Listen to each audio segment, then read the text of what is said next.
Some of you might remember that I once did a series of videos called The Chameleon Trilogy. I looked at three actors who could arguably be called chameleon-like for their ability to disappear into various different roles, and I named my 5 favorite films that they had done. But of course, there are too many chameleons for a trilogy alone, so my next one on the docket is Gary Oldman, whom some of you have requested, as far as my memory serves. So here are my top 5 Gary Oldman performances. Number 5, The Dark Knight. I don't think a lot of people would put this movie on their list of top Gary Oldman performances, but I would feel bad if I didn't do so. It's a great example of subtle acting in a supporting role.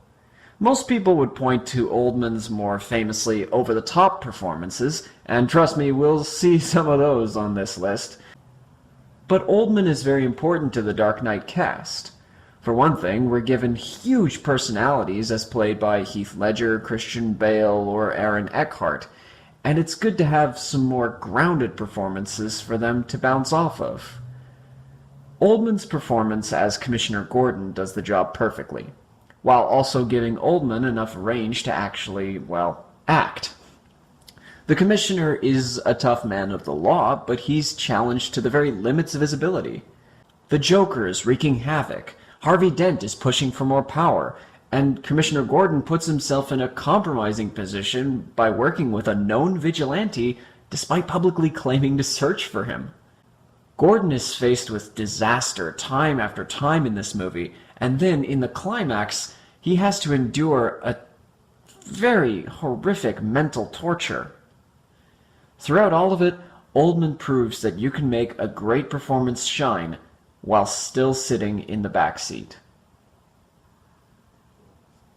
Number 4, Leon the Professional. When it comes to hyperbole, Gary Oldman has never been more over the top than in this film. Given that it's a Luc Besson film, we can safely assume that this plot is going to be ridiculous. But unlike with, say, Taken, Leon knows exactly how ridiculous of a movie it is and embraces it. What also helps are the incredible performances by Jean Reno, Natalie Portman, and of course, Gary Oldman. Oldman could very well have played the Joker himself as far as I'm concerned. He's manic in both a hilarious and very dangerous kind of way. I don't think I've ever seen a villain act quite so convincingly insane as Oldman in this movie, though it does make me wonder how he ever rose to power in the first place. I've also heard stories that Oldman was basically trying to make Luc Besson laugh in between takes, and a lot of those special silly takes ended up being used in the film. And that just speaks volumes about how talented Oldman is. Even when he's goofing around, he gives incredible performances. At least, where Leon the Professional is concerned. Number 3, True Romance. It's a shame that Tony Scott couldn't get more of Tarantino's scripts to direct, because True Romance is hands down one of the best films he ever made. This fusion of Scott and Tarantino is filled with amazing character moments and great action. And while I still think that Christopher Walken's showdown with Dennis Hopper is the best scene of the movie, and in fact one of the best scenes of any film, period, Christian Slater meeting Gary Oldman would be a very close second. Drexel Spivey is a man aping black mannerisms without a shred of irony. If he wasn't so legitimately dangerous and violent, it would be hysterically stupid. Just like with his role in Leon, Oldman finds a great balance between dangerous and funny. And he's also got Christian Slater to act off of, and for the record, this is one of Slater's greatest moments on screen. But Oldman ultimately steals the show. He's only in 2 or 3 scenes in this movie, but the impact he leaves is felt for the rest of the film. Number 2, Dracula. When it comes to vampire movies, I still think that Francis Ford Coppola's lush take on Dracula remains to be one of the best vampire movies ever made. It's a gorgeous throwback to old horror movies, using almost no CGI in an attempt to have more practical special effects. And as a result, they stand the test of time far better than 90s CGI ever could.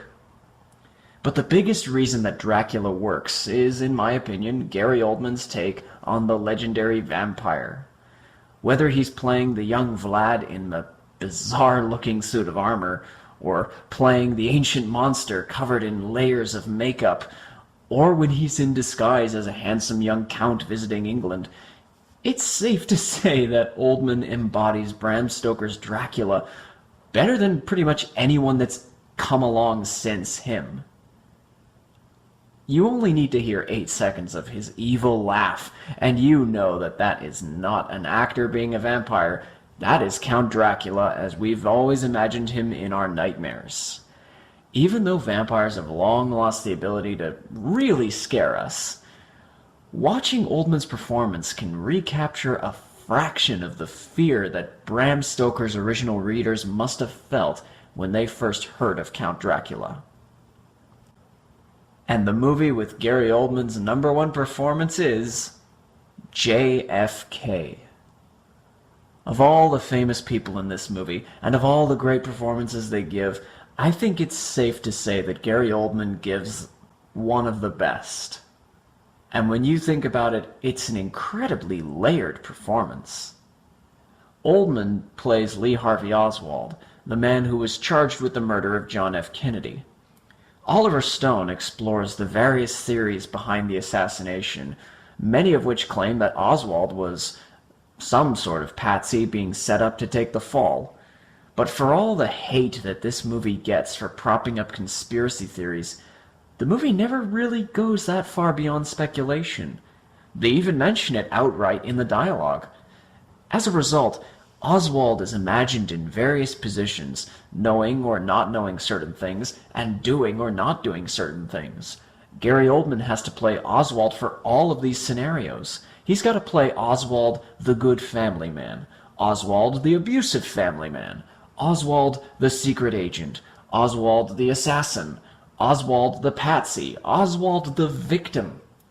All these characters require subtle changes in one's performance while still playing the same man.